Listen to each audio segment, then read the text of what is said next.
Hi, I'm Jeremy Kremkes, a craftsman welder here at the Mueller Company. Over time and with heavy use, equipment may begin to lose some functionality. That's why regular maintenance and proper care are important to keep your equipment performing at the level intended.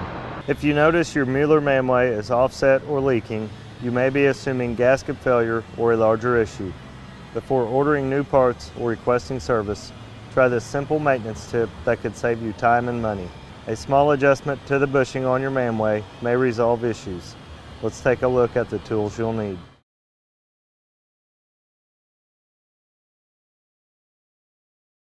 Before you adjust the bushing, you'll need to make sure the wing nut is loose.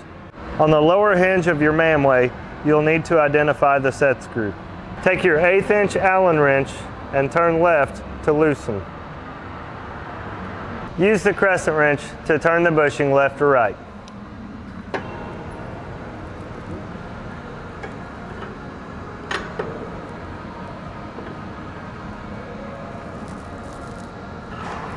So before you go and purchase that new gasket, try this quick tightening process on your bushing. Regular checks on it could save you more involved repairs.